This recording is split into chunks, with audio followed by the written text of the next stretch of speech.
Welcome to the RETSY Podcast. I'm your host, Matthew Morrison. Today, Chris and I sit down with CEO of High Place Mortgage, Brent Nardecchia.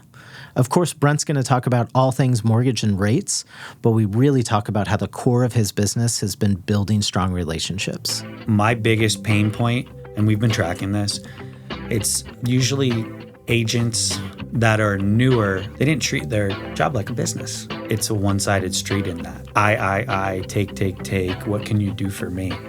You know, I get a lot of requests daily. Can you do this event? Can you sponsor this? Can you do this? It's like, well, first off, we're RESPA compliant on everything. But second off, like, I haven't heard from you. You've been closing transactions. Where are they going? Like, that's not a mutually beneficial relationship. Where are our at-bats? Like, I'm not going to get every single deal, but at least give me the opportunity to take a swing at it.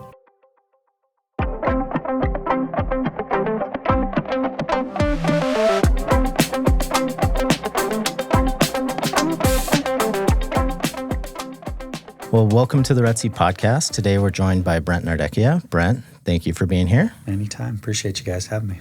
Well, I appreciate you being here. So we typically interview agents, so we usually ask what do you do before real estate, but for you, we'll ask what do you do before mortgage? Well, let's see. Grew up in Ohio, moved here in 2003. Goal was to become an attorney. Didn't want to pay out-of-state tuition, so I started at Scottsdale Community. Within that, I was interning at Equitable Home Mortgage. My dad was a loan officer.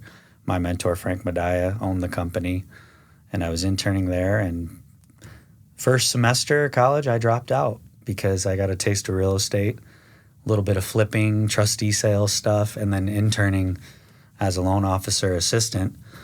And I just walked out, quit college, threw the towel in, came home, told my dad, hey, I'm done with this. That didn't go over well at the time, but I said I'm all in, and that's all she wrote. I was an assistant loan officer for 5 years straight, grunt work. LO assistants nowadays have it really easy compared to how I did, but learned the business inside and out, and that's kind of how I got all started. That's awesome. Now flash forward, I guess we should have mentioned that you started High Place Mortgage, and you guys are a pretty dominant mortgage company. I know in the higher price realm, you guys do really, really well. And I know you say you do all the loans, big, small. We joke around about the hats that are out there, but big or small, big or small, we do them all. And that's true. That said, what are you guys on track for this year? I think I'll be just shy of $500 million this year. It's huge. Wow. In what people call a tough, challenging market. Yeah. And the only reason is hard work and relationships, more importantly, actually. Yeah. The relationships where as you grow in this business, you focus on more important things. And earlier in my career, you're chasing the flash and the fun things that everybody likes. Like I've said before, everybody thinks it's all selling sunset, nice cars and parties and all that. But no, it's just lasting relationships, diving into them, and more importantly, just doing what you say you're going to do. Yeah. And being honest on the front end. So my goal was to get to $1 billion in High Place Mortgage within 24 months of starting High Place Mortgage, which was in 2022, where me and my mentor split, Frank Medaya, and then he was the wizard of lending. He was great. Learned so much from him. And then, we lost him in 23. And then, the stars kind of aligned with what we were building at the time. And when we did split, it was really challenging. And I don't like change. Mm-hmm. And I just had to take the leap like you did, Chris, when you started RETSY. And then, I set that goal. I wanted to be at $1 billion in originations. And here we are 3 years in. I'm halfway there. I've been increasing production every year by at least 30%. So we're on the right track. And what I like about us is we don't have hundreds of loan officers taking loan apps and dialing for dollars. I have 15 employees doing that kind of volume. It's impressive, and it's all about systems. So we'll just keep fine-tuning things as we go. I remember back in the launch days when we started working together, it was like everybody would use Frank, right? Mm-hmm. Myself included. And I remember I had a team member that was just really all over it. And she's like, I can't ever get an update out of Frank. He's just so busy. I'm like, the loan docs always show up and it always closes. Like, don't be concerned with it.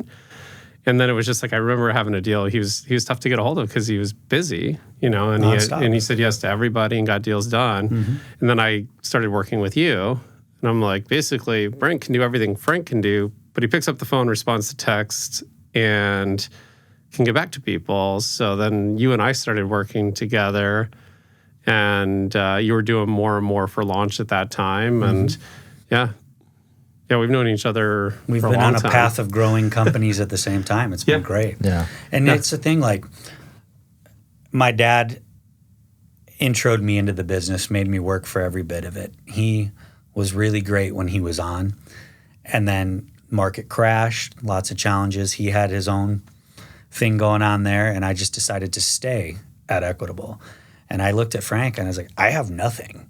I have nobody to take care of me. I will do anything possible to stay here, to make it work. I processed, I underwrote, I funded loans. That's what made me a good loan officer, because I learned how the motor is built in every part of it. So when I'm selling to this day, I know in the first 2 minutes of a phone call if the deal's probably going to get done or not. And I don't have to wing it, and I have backup options. But literally just learning the mechanics. The market crash was the best thing that ever happened to me. Because you worked through that. I lost things. I had no one to fall back on, never had a handout. And it's like, okay, we're really all in now, and I got to figure it out. And during down markets, we thrive as well because we have creative financing. We're not just vanilla lenders. We're not in the box. We can do all the easy stuff, and the easy stuff's great because we do the hard stuff well, which makes the easy stuff even easier. But we're versatile. We're not refi dependent. A lot of these companies are built on the refi waves. So it really helped. That market crash, it hurt a lot of people. It hurt us, but it just made us stronger. And we're in this market of last 36 months where it's challenging for a lot of people. But the people that are working and doing, they're thriving right now. They're planting their seeds, they're watering that garden, and it's growing. So I think there's a lot of good things on the way too. Yeah. Yeah, I definitely want to get into that, kind of like what you see on the horizon landscape-wise. But I want to just kind of drill down into the point you were making about like down markets, like successful agents, mortgage brokers, whatever their profession really. But like I really think about our industry. And like I got in 2009, so just kind of at the end of like everything kind of falling apart. But like Chris figured out short sales, and like you absolutely crushed it. So like good agents are going to figure out how to succeed in any market. And I mean, to your point, same thing, and that's important. You found a solution of how to stay busy, but also more importantly, like I just met somebody in the lobby, new agents, and I was like, the first thing I said to him, I'm a problem solver, not creator in lending. And when you can solve people's problems, you can create a client for life. And that's what you did. Short sales. You were solving problems during that challenging time where the sky was falling. I mean, you remember driving around and all the construction sites are vacant. In the last 3 years, people are like, it's all going to go down again. The recession's happening. That's the way I look at it. When you go drive around town and these big commercial sites are empty, we're going to have some problems. But we haven't seen that, and there has been some hardships, but it's all a part of just finding that niche that can carry you through the ups and the downs. Yeah. And it's not easy. And I've been on a lot of calls lately, and you hear newer agents, or they got in at the COVID days, and they're making money hand and foot. Lenders too. Yeah. And it's very hard for them right now. Well, they didn't enter the market and build a really solid foundation of their business. And to parlay that, like, this is a profession. Yeah. And I feel like it's not treated like a profession a lot. Yeah. And that's why realtors, lenders get a bad rep half the time in the public perception. Now, anybody can do that. Well, no, to be sustainable, you have to build the foundation, just like building a house, brick by brick. You don't just get all to the finishes and all the cute stuff without doing the hard work, right?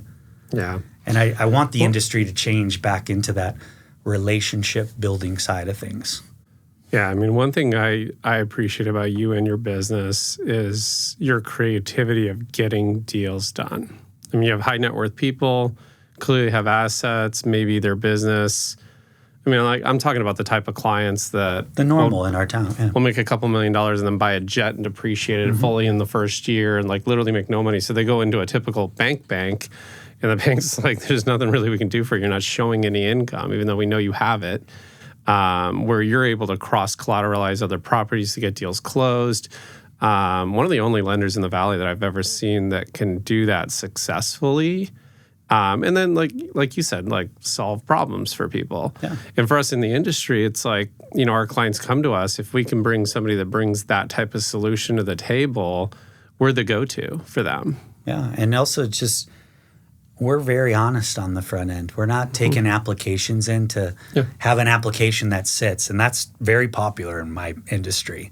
Yeah, I got this application. It's like, well, can you actually close it?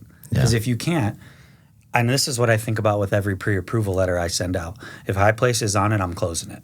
And the guys underneath me, same way.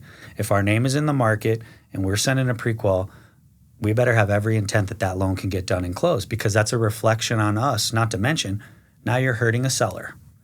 You're hurting a listing agent, a buyer's agent. There's so many people involved that we have to think not just about ourselves, about the bigger picture. And back to your creativity thing, there are banks and investors out there that do all the loans for your high net worth clients that don't show taxable income. It's creative accounting, and it's very popular. And this is what I say on every client call, especially with my entrepreneurs. You're either going to pay Uncle Sam by filing your tax returns and claiming a lot of income to qualify for the type of lifestyle you want, the house you want, or you're going to pay a bank a higher yield. What path do you want to do? Because they both work. And it's having a lender, it's having the relationships that know how to utilize those resources. And a lot of clients, in these $10 million houses, $20 million houses, they are creative financing clients. They strategically use the tax code to their benefit. There's nothing wrong with that.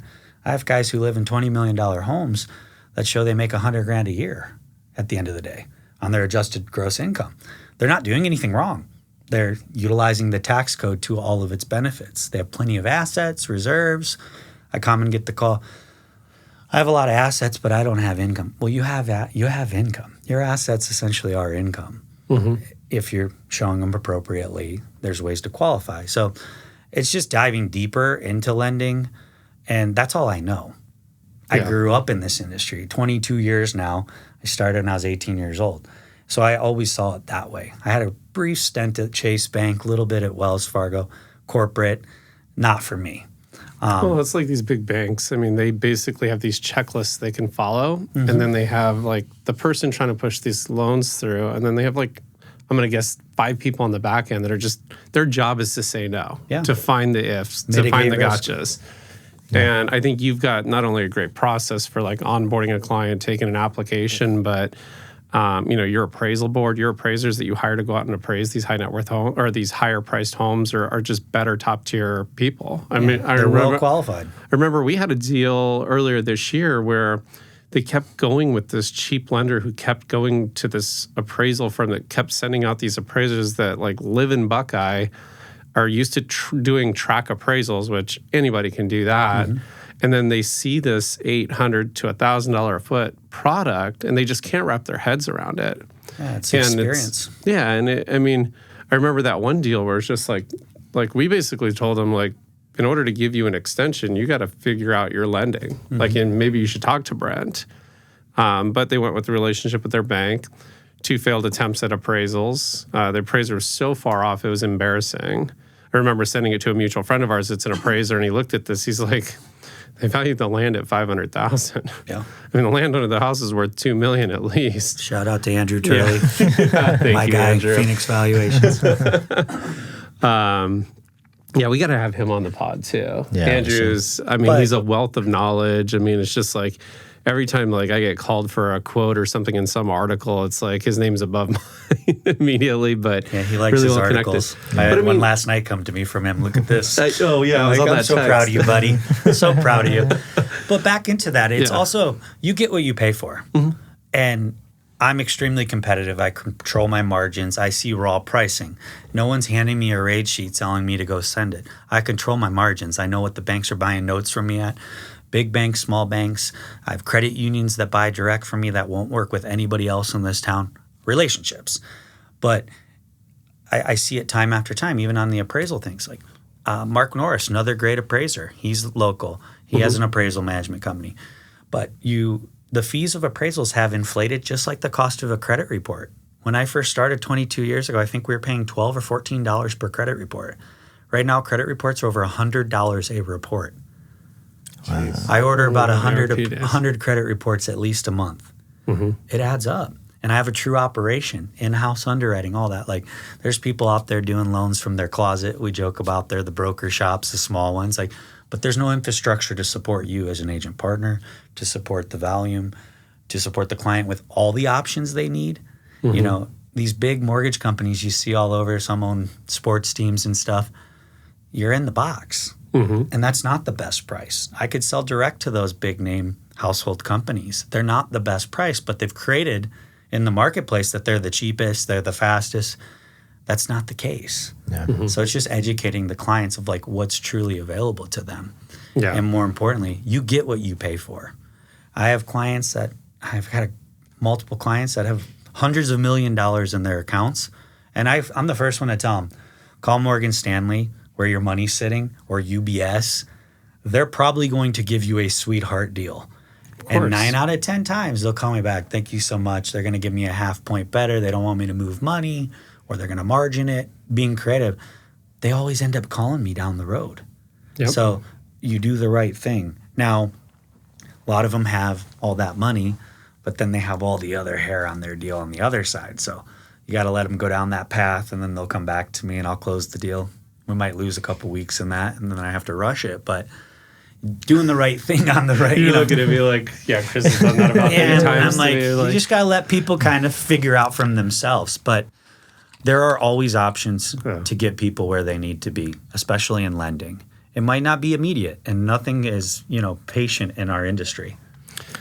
No, it's just I've just learned from seeing it all over the place. Like, you need to have a good lender with a good appraisal board that needs to know what they're doing and can go out and do an appraisal on a unique home or a higher priced home, because it's just like your cookie cutter. I mean, we joke around, but dead serious, it's like the people that call the TV commercial realtors, that are just trying to buy your house for like way under market so they can make a margin and then sell it on the actual open market, or like the agents that say they have some special plan.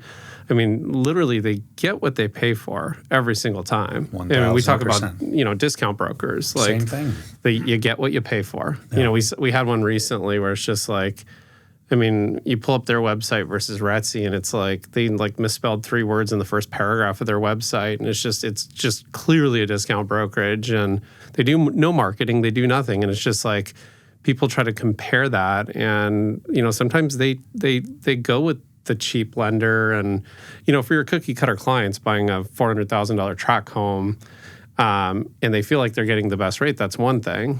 But that said, it's just like for the more sophisticated buyers, like I feel like you've got a niche that nobody's been able to really back into. Yeah. So, do you want to share for all the lenders listening what the secret is? Being intentional. Learning how to take a correct loan application, actually understanding what a business tax return is and what it's called. Just cultivating relationships. It's everything. Relationships. You're a good partner. Yeah, you're a good partner. Like, you come to the open houses, you do the FaceTime, you come to the RETSY meetings. My family sacrifices for that. Yes, you sponsor stuff. You do all that that a lot of people aren't willing to do. Yeah. I should show you this text chain between our partners right now where this lender called one of our partners, and she's like, we have a relationship at RETSY, and but I appreciate you trying and reaching out via text. Yeah. And his response was like, this is BS, something. It was just like, and it was just so offensive that she had to send it to our group. So now this lender has just been put on notice with 8 of the top agents in the will never touch him, never use him, and never even acknowledge the company that they work for. Well, and here's the thing. I get 2 to 5 texts a day from other lenders or companies trying to recruit me without doing their homework. Right. And I'm like, I do my homework. I watch everything. I'm obsessive about it. I know what most agents at RETSY, Compass, because I'm diligent. I watch what's going on in the market, and I also watch all the social media stuff because it gives me ideas of how I can be better, how we can improve our company. So people ask me questions about stuff, and I always have a beat on it. But I have a beat because I talk to people. I communicate. I check in with my partners. I'm there for them. They can call me at 9 o'clock on a Sunday night. And if I don't answer that phone, I'm texting them and going, hey, I'm trying to get one of the kids down. I'll call you shortly. You know, like I'm present. I'm always available. If I'm in the middle of the ocean, I have service to connect with me so that I'm not dropping the ball. And a lot of people aren't built for that. And it's a pain. I have people who only want to be 8 to 5 Monday through Friday. That's fine. But as an entrepreneur and with big goals, you have to be present 24/7. We don't get off time. Yeah. You could be fishing for salmon wherever you're at, and you're going to answer your phone and talk to me. You know, like you have some to. rivers I can't. I don't know where you're at. You know, you don't have service, but this new satellite service they're coming out with that they're going to be releasing. I'm like, Then it's like I think that's going to definitely inhibit my fly fishing skills. But you also have to spend money and invest in yourself. Yeah. And that's one regret I have is if I would have turned in the marketing faucet that I have now 10 years ago, I would have surpassed $1 billion in revenue or $1 billion in production every year. Yeah. Easily. And that was something I tried to do with Frank. And Frank was great at, not a creature, he hated change. And what we did worked. And I'm like, let's improve this. Let's do this. Like, for those of you who remember, I would handwrite every pre-approval letter. I didn't want to deal with technology. I still do that sometimes. But now I have it typed up nice and pretty. But I also take every single loan application I do by hand. I've tried the tech. When I have that client on the phone in the first 2 to 3 minutes, I'm taking an application as it is. If you're doing your job right, it's a discovery call. You're already asking questions. The last thing I want to do, all right, we just got done with a 5-10 minute call. And now I'm going to send you an application that you have to go and fill out when you're probably going to be getting home to your kids, you're making dinner, and then it gets pushed back. And then I'm chasing them to apply. So my systems work and it's a little more personable, but then it's faster for the agent. Oh, I have my pre-approval, app's done. It just mitigating steps of the process to make it easier on the client. Yeah. But back, I got derailed there a little bit, but really the marketing is so powerful and you don't recognize your returns on it immediately from the billboards or the signs, right? I'll tell you, $100 signs at schools, that's where it's at. You could have these billboards and all, like, no, it is. It's your community. You're pouring into it, sponsoring our football teams and baseball and high schools and all that. Like, it's really powerful and it's just brand recognition. It's not to get the business. It's like, we're here for you. And I don't go over the top like, let me do your loan. Like, I've never been that way. But just showing up for people and being present has like really gone a long ways for us. Yeah. And I mean, you're at every event, everything. I think we've hit on that. You also work with a lot of the top agents in the Valley. Not all with RETSY. Not all with RETSY, but... A lot of them with RETSY, but not all with RETSY. Yeah. What do you see as the common denominator between these agents? Like the ones that are super successful, that are pulling in business, doing loans. What's the common denominator? Professionals.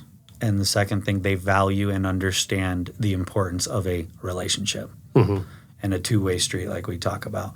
You give, I give. We show up for each other.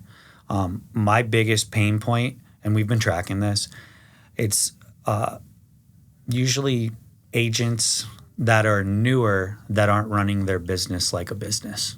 Yeah. They're in it for the wrong reasons. Yeah. And I've had loan officers that worked underneath me or around me, some that have been in the business for a long time, that they didn't treat their job like a business and a profession. And it's a one-sided street in that. Yeah. I, take, what can you do for me? I get a lot of requests daily. Can you do this event? Can you sponsor this? Can you do this? It's like, well, first off, we're RESPA compliant on everything. But second off, like, I haven't heard from you. You've been closing transactions. Where are they going? Like, that's not a mutually beneficial relationship. Where are our at-bats? Like, I'm not going to get every single deal, but at least give me the opportunity to take a swing at it, And that's the biggest thing. The top agents, RETSY, Compass, wherever that may be, they understand the value of relationships. Yeah. And that's it. And that if I tell you we're good, that deal's good. It's closing. And vice versa. If I get the agents involved. A lot of people don't get your agents involved. If there's anything going on, I hit it on the head and, hey, Well, you this do is lots happening. of Let's networking talk. events. Yeah. I've seen a lot of stuff you're doing, and it's like, but this is the change I feel like in the marketplace. Because remember, I mean, you and I had some late night calls when I was leaving Launch and starting RETSY, and you know what really hit home was just like, all right, we've given it 5 years, and all they provide me with is a logo. Like, it's got to be different. You got to provide more. And I think you were right at that point where you were trying to renegotiate things, and maybe one foot out the door. Yeah. And the reality is like, what if we got out there, supported the agents more, actually paid for personnel? I mean, the first major hire we had was an amazing graphic designer, right? Now we have a marketing staff of like 8. So, I mean, but the reality is like, what if we left the company that only gives you a logo and started a company that would provide support, tools and the support to use them, and then just general sit-down support, help. What if you set a higher standard? Like what if you had a barrier for entry? So not just anybody that can fog a mirror can get in, and it's just like, can you create that higher tier? I mean, you remember the first conversation. I was pacing around my pool. I was so effing pissed off, and you remember why. I know exactly why. One specific person. One specific person, which I'm super thankful to today. Yeah. Because had him and I not got into it, like RETSY wouldn't be a thing. Changed your trajectory. Yeah. And just like I say, Frank to this day is still taking care of me. And at the time when we couldn't get our deal done, I was hurt. I was upset. I loved him like a father. But we lost him a year later. If that wouldn't have happened, I would have been, and I was still there, I could have been in a whole different trajectory of where I am at today. Yeah. So things kind of happen for a reason, and you need those driving kind of forces to help guide you. And I remember that you were sideways, absolutely sideways. I'm like, well, clearly this is not working. So there's your answer. Even one of my neighbors is like, I hear you yelling in the backyard. Is everything okay? Like I got the text. But again, it's taking that chance and investing in yourself and writing your own path. Yeah. Like we control what we're going to do. I said it on a big call with one of the brokerages the other week ago. I'm like, they're talking, I'm slow on the whatever. And it just was kind of negative. And I said, it's just like a beer belly. If you have a beer belly and you continue to drink beer, what's going to happen? You're going to continue to have that beer belly. If you're slow and business is down, you got to change something up. And consistency. Yeah. The little things like waking up every day between 4:30 and 5:30, I wake up. That's a big range, but usually that's the realm. I'm doing my gym or I'm doing my walks. Whatever my repetition is, it really helps my day stay consistent.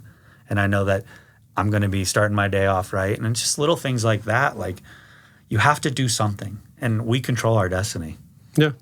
And I mean, I'm a big proponent of paying attention to the people around you. Mm-hmm. It's like you're at the Christmas parties. I mean, what do I do every year? It's like stop, take a look at the agents around you, realize who's in the room. Like these are some of the biggest hitters in the industry, and they're all willing to help you. Absolutely. All you have to do is reach out. And I love it when I get a text from an agent that says, hey, I reached out to this agent, she gave me advice, or he gave me advice, and then vice versa. When like one of our top performers is like, hey, this agent reached out and offered to get me coffee. It was really insightful. Mm-hmm. She's an up and comer. I think she's going to do great. And it's just like having that collaboration, I think, is important in the industry. But you see it from the outside in. And, I know you guys go to a lot of open houses. I know you have a great team and marketing staff that support the agents and everything. Any other common denominators you see in success versus unsuccess? I know you were talking about like the equation's always there. Like I was fishing with a guy on Friday in Montana, and, we were just kind of like talking about like how obvious stuff is. It's like, okay, you're overweight, eat less, work out more. Mm-hmm. It's like not eat healthy, like eat healthy and eat less and work out more. It's not like that hard, right? Mm-hmm. Or you want to get better at this, like you go and you do the training. You can, you don't have to get a degree anymore for anything. Like you can learn it all on YouTube. Everything is at your fingertips. Look at our kids. They're so smart. Like it's at their fingertips. Yeah. So as adults, it's pretty accessible to us as well. But the common denominator you're asking, like what I'm seeing in these and what differentiates people, strength in numbers, strength in community, being intentional. Like people are getting business from open houses. So go sit open houses. But before you sit that open house, spend an hour, which is free, calling everybody who's done business in that neighborhood the last 6 months. Cancel listings, temps. create value by asking questions. I'm going to be sitting this open house. I'm sure buyers are going to come in. In my opinion, most buyers go into open houses, they probably don't like that house. They already have a preconceived, notion of what that house is, but they're still going to go check it out to see if it fits. Even if they're represented and you have off-market opportunities and stuff, you still have an opportunity to connect and create value. It costs you nothing. Starting a business is a lot of money. It costs money. So you can do things by putting in your own time that doesn't cost money to create value, which strikes conversation and opportunity as an agent. Lender as well. I don't like lenders sitting open houses, so I'm not saying that as a lender. But just, again, and I'm a broken record, this is a profession. And I want it to be elevated for everybody. Like, this is a full-time job. It can be a lot of fun. Working with people you like is a lot of fun too, but like, nurture your business. Be intentional. You need to. Well, it's like I remember back to the coaching days and like what we coached these agents on, and it's like the ones that would actually just do it. I mean, you didn't even have to really be good at the job. You just had to do it. And it was like, okay, let's talk open houses. Like, for example, just kind of corner that out, right? Like, what you should do is prepare. Make sure it's in the MLS, so it syndicates out to Zillow, Realtor.com, Homes.com. The other thing about this market versus back then is like now, in order for a buyer to see a house, they have to sign that buyer broker up front before they can see it. So they're making a commitment. So they're actually like paying physical attention to who is this agent? Will they represent me right? Can they find me off-market opportunities, on-market opportunities? Do they have, integrity? Do they have pull? Like when it comes to negotiations. So they're a little bit more picky and they're less hesitant to sign. So they're going through open houses. And what I've always kind of coached my agents on back in the day, and it's still relevant today, and yet I've never seen an agent, maybe I've seen like one agent in the Valley actually do this, is like door knock the neighborhood, right? Do the 2 blocks around the house, right?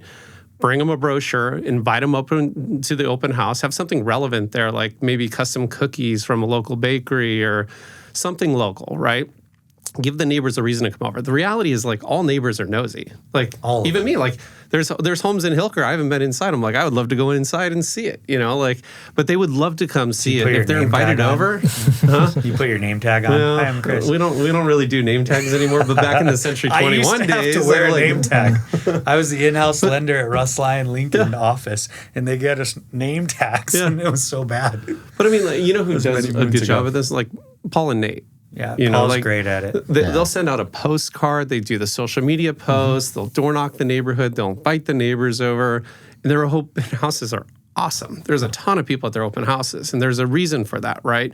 Versus like roll out of bed like 10 minutes before the open house, throw up 2 signs, light a candle and then expect people to come through. It's like, this is one of your biggest business generators. I don't care about the price point, Even an open house in a gated neighborhood, like if it's allowed, I mean, the neighbors want to come through. And plus the neighbors will help you sell that house, right? They always know of somebody who wants to move into the area. So we go through this whole arsenal of like door knock the home, send the postcards, pre-plan. I mean, if you're planning for an open house, you should be planning for 2 weeks from now, like not like 3 days before. And I'm yet to see an open house in our neighborhood done right, I think in 2 years. I recommend the LGO cookies, by the way. I walked in one recently and they had warm LGO cookies. And it was the best. But with that, another group, they're not RETSY, but like David and Joel, they're killers at open houses. Oh, yeah. They get a lot of business. And I put David and Joel and Paul on a panel at the tour 2 weeks ago. Great. Because those are who I think of that do really intentional open houses. And they're great. I mean, but with that, going into it, it's like, I've been in open houses where the agents don't even know the square footage of the home. How do I know it? Yeah. I'm not the agent, but I know the square footage of the home. Well, hey, I looked at it. I saw the details. I know, you asking key questions about the home. Like, I don't have any confidence in that deal if I'm a buyer, right? Like, you don't know the square footage. You don't know the details. I've been in homes they don't know who built the home. It's like, this is all part of the gig. I've made comments before. It's like me taking a loan app and not knowing what 30-year mortgage is.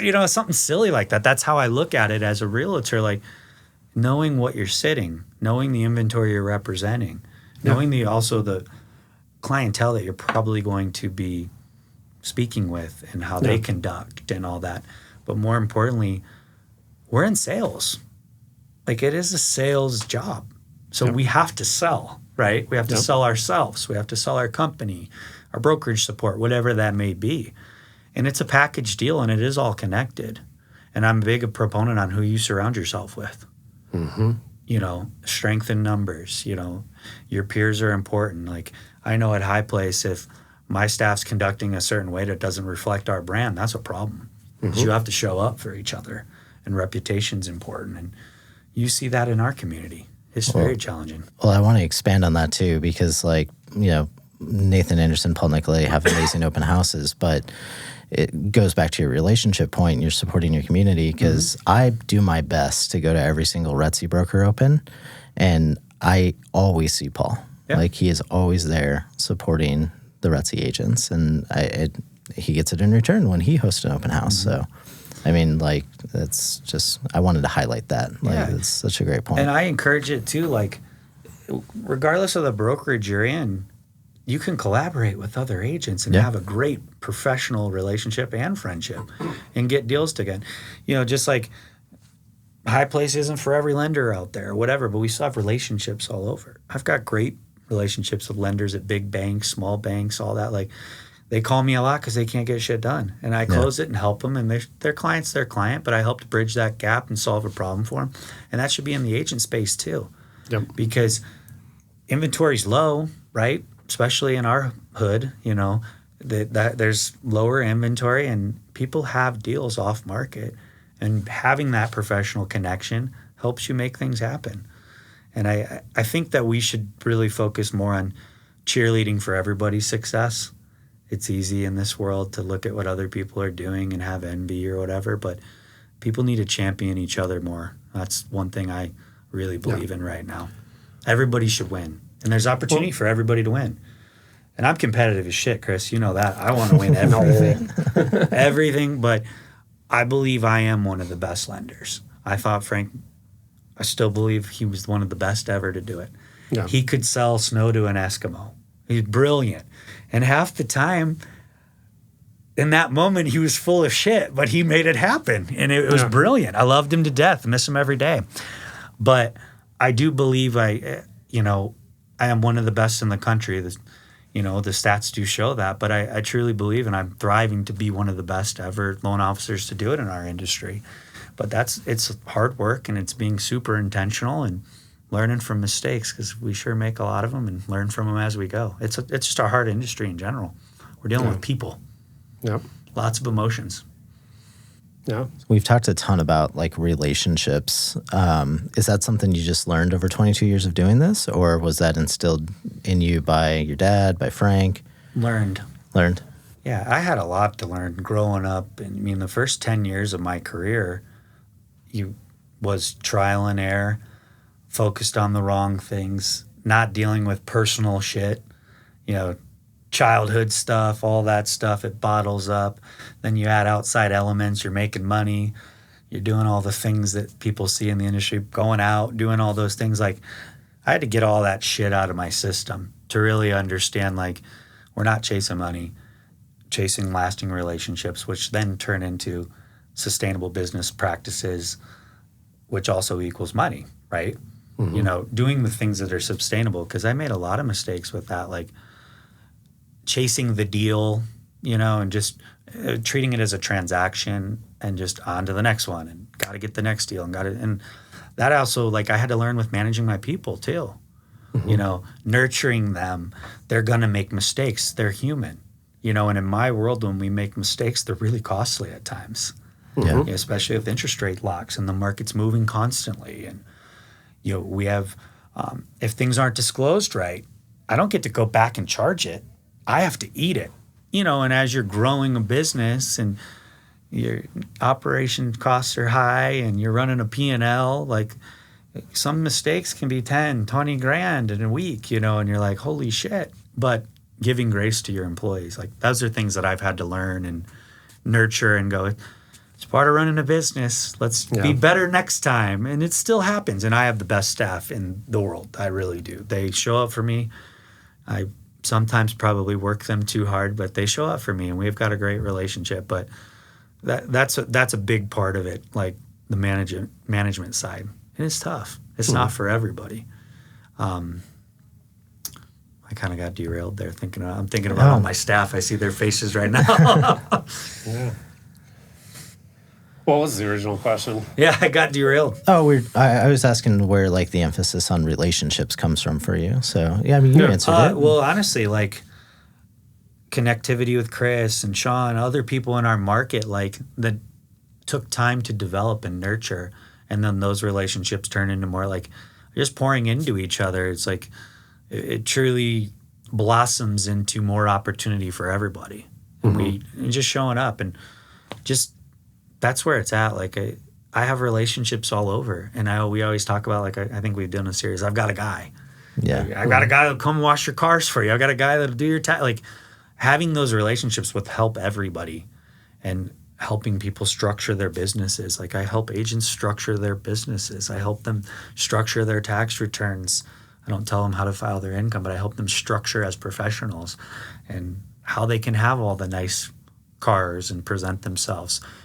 Utilizing tax code, just I call people, and because I take care of them, they take care of me and show up for me, and that's just the value of relationships. Like, hey, I need a favor for this. Cool, I got you here. And I think it kind of speaks for itself what the relationship aspect is.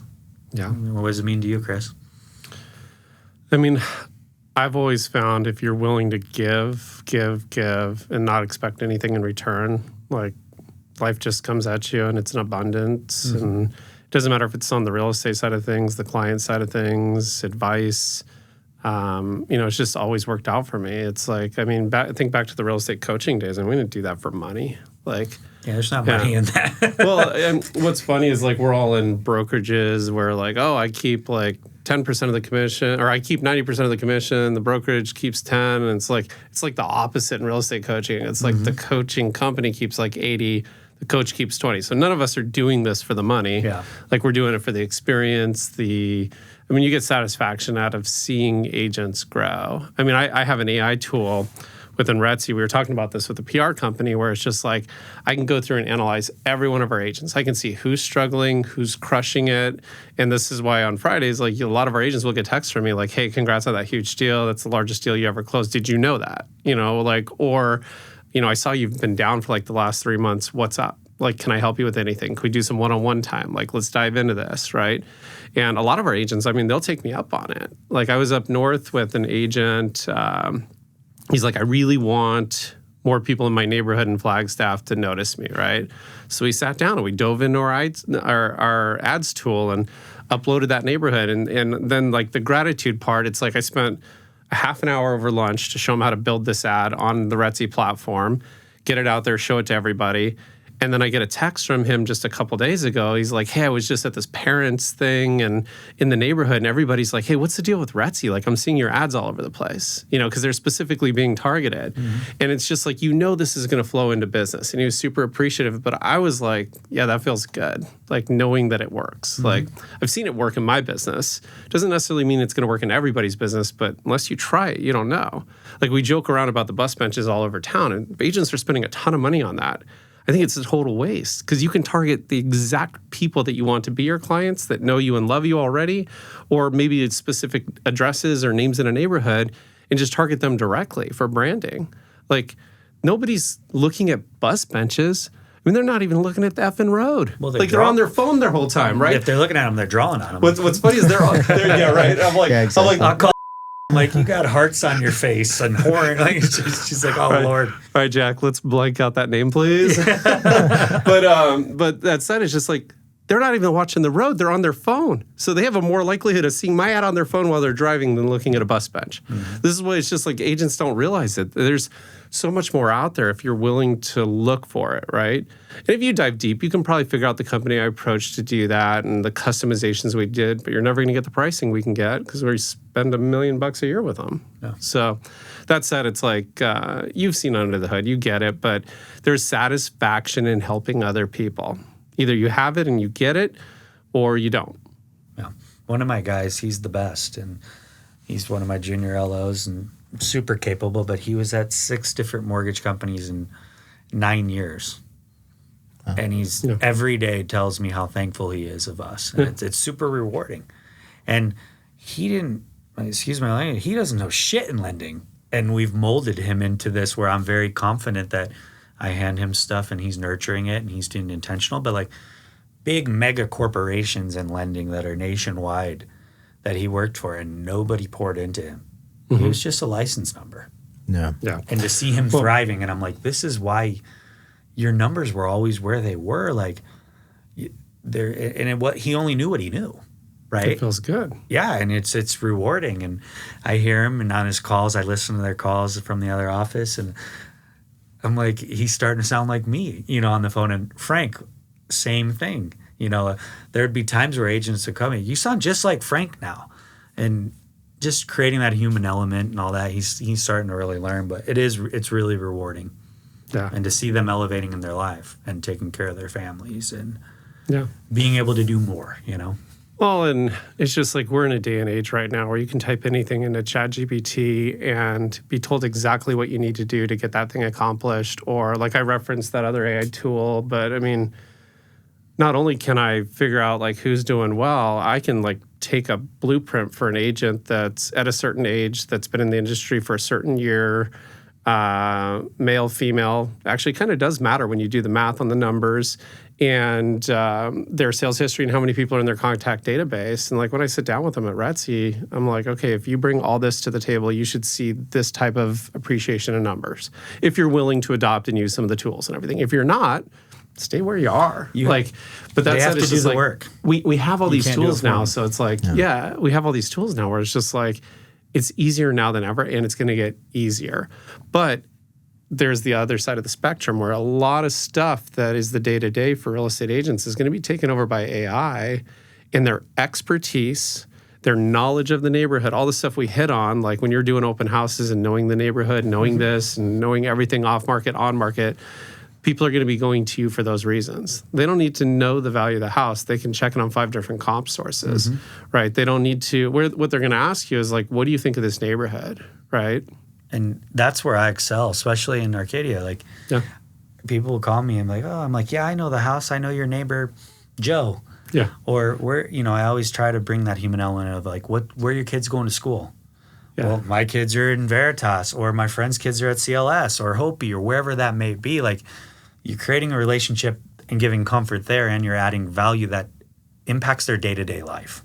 It's important. Well, you talk about all the loans you do in the neighborhood. We should actually steal this idea. I know our marketing department put this together for Shauna, Laura, and Becca. Pinging all the houses. They have a dot on every house they've sold in Arcadia. Like, if you did a dot on every home you've done a loan on in Arcadia and Paradise Valley, like, that'd be a killer. Like a Christmas tree. That'd be worth putting on a bus bench. So there's some guys in town that are very big whale, private money, real estate connoisseurs that pour into me, and they have a screen in their office at all the stuff they own or lend on. Yeah. It's the same thing. And it's pretty impressive. It's out of control impressive. And I'm like, you guys are really sweet. Like, I'm thriving to be like that. But back to like learning, like driving to school this morning, take the kids to school. Like, I'm super intentional. As busy as I am, I don't miss their events. I do the school drop-offs. I do what I can. Rachel's a big help with all that too. Like, I don't want to do, she does so much for our family. But everything's at your fingertips. So like agents, like, or lenders, like, oh, you don't want to pour the time in. Like, we're arguing on the way to school about what's appropriate of how much you can speed over the speed limit. 13-year-old Jackson, Finn's 11, my daughter, and they're arguing. And Jackson's like, well, actually, ding, ding, ding, puts it in, AI, you can do this much, and it's only a misdemeanor if you do 20 over. I'm like, but my point is, you can get the knowledge you need very quickly. Yep. Use the tools around you to make yourself better and learn. I teach myself how to do handyman stuff. Yeah. Like, I've done it all. And if I don't know how to do it, I'm YouTubing it. I'm doing AI, even refreshing stuff on income calculations or anything. Like, you can do that through ChatGPT. Loan officers, you can educate yourself to be better by using AI. I promise you. We last night I'd finally scanned in. I have books like no exaggeration this tall of just workbook after workbook from like 2006 through, when did I stop coaching? Like every event, 2016. all my notes from it, everything. I had everything scanned in to a program called Notebook LM. I'm laughing because I have a story about old data. Yeah. But I mean, you know, I don't even have to keep this junk anymore, right? I can shred it or I can recycle it because now it's all in Notebook LM. So if I'm like, hey, what were my goals back in 2008 for sales that year? And Notebook LM will read my handwriting, read all the workbooks, or like, hey, there's a really good idea for like the $100 closing at the listing table, like with $101 bills. And I think Dave Robles did it, and it'll just find it, and it'll find all the notes on it. Like, that's dangerous. So like, and the fact that I have that's kind of dangerous too. But like, so it's they funny were making a lot fun of me in the office because Emily, my executive assistant, I ended up getting her licensed. No mortgage background at all. Impressive. She has a real estate license. She joined us, had a title background. Long story short, she's preparing for her test. I save all that stuff. So we didn't have to be licensed in the early 2000s as mortgage loan originators. Yeah. But in 2000, was it 7 or 9 or 10? Yeah. Before 2010, we had to get that was when they implemented you had to get licensed through NMLS and get your license and all that. I had all the practice test questions in my little thick book, all my notes, all that stuff. We're in 2025. I'm like, Emily, this is all you need. And I hand her this whole book. And she did lots of online classes and stuff, but they were making fun of me because I have this dinosaur book of notes. And I'm like, this is all you need. Well, she passed. I don't know if she read it or not, but it was all in there, and it's a good idea to scan it. I had all my notes, the certificates, put it in there, everything. Not only that, but like what's relevant right now, quiz me. Like once you have it all into a platform like that, it's available forever. I backed it up in Evernote. Cloud. It's available forever. But then it's just like you can ask it questions. I mean, I guess what we're going around is like anything can be figured out in this industry, whether you're a realtor, 100%. Whether you own a hair salon. Like, I mean, if you want to be busy or what you do, it's like it's out there and it's available. I mean, you and I are great examples because we bounce a lot of ideas back and forth or this and that. Some days it's a crypto talk. Some days it's like, love crypto. What do you think of this person? Because we're considering them. And you have your ear to the ground. Like you get to hear everything. And, you know, one of the most important things to me within RETSY is our culture. And, you know, everybody that hurt our culture is no longer with the company. You've seen me do it. Yeah. Right? It's part of business. Yeah, but the ones that help, it's like it's important. So, also too, I highly recommend everybody to get a game called Cash Flow. Yep. Oh, by Robert Kiyosaki? I have my kids, they started playing it, and it's pretty challenging. It's like Monopoly, but like real world. You have to learn how to buy and sell stocks, run an operating income statement. Yeah. You're doing a personal financial statement. And it's really accurate. It's a great game. Yeah. And it was a little hard for a 13 and 11-year-old when we were playing and they were getting frustrated, but like, we'll dive more into it. I probably should have got the kids edition. I got the adult edition. Does he do a kids edition now? Yes. Yeah. So Ryan, Robert Kiyosaki's local. Yeah, like, he is. I was told if you're up at the Hava Java at 32nd he goes to Lifetime and all that. You may run into him, but genius. It's legit. I played it as a kid. Yeah, and I didn't even know it existed. And I ordered. I'm like, I'm gonna get this, and it takes some time, but like, it'll teach agents how to do a P&L and operating income statement and all that. Like, it's a really resourceful game. If your kids can get through a game of Monopoly, they can play Cash Flow. Yes, 100%. All right, so we're getting close on time. Any last questions? Anything else we want to get in there? We definitely got to get on the horizon. Like, what do you see? Phoenix market, mortgage rates, just what's... I'm very bullish. I think we've been undervalued forever. Important people around me for a long time said that, and I'm really seeing it, what Arizona has to offer. The company's pouring into it. Interest rates, whether rates are high or low, we're still operating. We're going to be busy. We're going to be pouring into the community, but rates are going to come down, and they have came down. I always tell people, read the fine print, compare apples to apples. I'm seeing a lot of funny stuff online, lenders advertising gimmicky stuff that is not what you think it is. I do believe we'll get some rate relief in September. Feds will cut rates, but that doesn't impact immediately what impacts interest rates, which is the 10-year Treasury note. Yeah. You'll start to see that decline. They talked about JP announced 4 cuts by the end of the year. I don't know if there's enough time for that. I mean, that would be pretty impressive to see 4 Fed cuts in, 3 months? I don't know about that. But regardless, we're headed in the right direction. But what I talk about our clients is whether you're buying today or 5 years from now, I'm going to be here, so I don't want to pressure you. However, Maricopa County still has a housing shortage, I believe, right, guys? There's still inventory that can be that's not. There's not enough housing, depending on who you ask. It depends on the neighborhood. Depends on the neighborhood. Yeah. But with that, what happens when interest rates come down? Affordability comes back into play. However, if there's not enough inventory, the houses are going to skyrocket again, right? Maybe. Yeah. Yeah.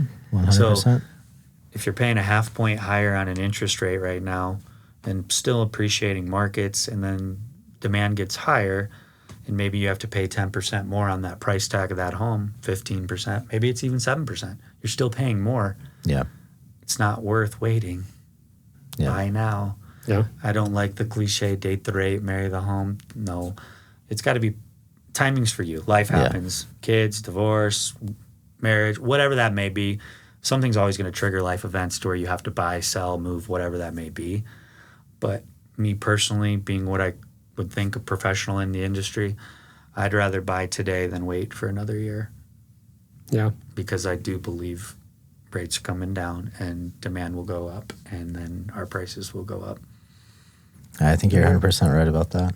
I got one last question. But I do think we need to fact check that. I'm pretty sure Maricopa County statistically has a housing shortage still. I would believe in the desirable neighborhoods. In the desirable. There's a lot to pick from in the outskirts. Maybe I'm a little biased on where we do a lot of business. I got a last question. Yeah. Do you have anything in your closet that's not black? Great question. Yes, I have I'm a coach for the Phoenix Central Colts. Well, just the Colts now. We changed the name. So I have some white and red. And I walked out of the house the other day to go to practice. My daughter's like, Dad, you look like Santa Claus. I wear black every day. I have a couple gray shirts, but I give you a hard time. I give Kirk Linehan a hard time. I love it. It's like the all black. I don't think I'll ever change it. My sneakers are always different. I like shoes, whatever, but I read something about Steve Jobs. It's like if you know exactly what you're going to wear every day, you don't have to spend so much brain power trying to figure that out in the morning. It's like 15 of the same black Good Life shirts. I'm like, well, at least I'm not wearing the same shirt every day. Yeah. But yeah, all black. Yeah. Well, last question is, how do people connect with you after the podcast? What's the best way to connect with you? Whatever you want to share, email, phone number, Instagram, any of it, all of it? Brent at highplacemortgage.com. I'm pretty easy to find. There we go. Yeah. All right. Thank you, sir. Appreciate you guys. Appreciate your time today. Thanks for coming on. Thank you. That wraps up this week's episode of the RETSY Podcast. Thanks for listening. Check out the show notes to connect with Brent. If you enjoyed today's episode, take a moment to leave us a review wherever you listen to this podcast, and please subscribe so you never miss what's next. Next week, Chris and Matt are sitting down with RETSY agent Connie Cola. Here's a sneak preview. You know, I'll be preparing a house that I represent for someone to come through, and I'll say, okay, so tell me a little bit about your client so I can speak to those things in the house that might resonate with them. And also, where are we on your tour? Are we number 1? Are we number 2? No, you're number 12. 12? Like, who shows 12 houses? If you're showing 12 houses, you need to go back to real estate school.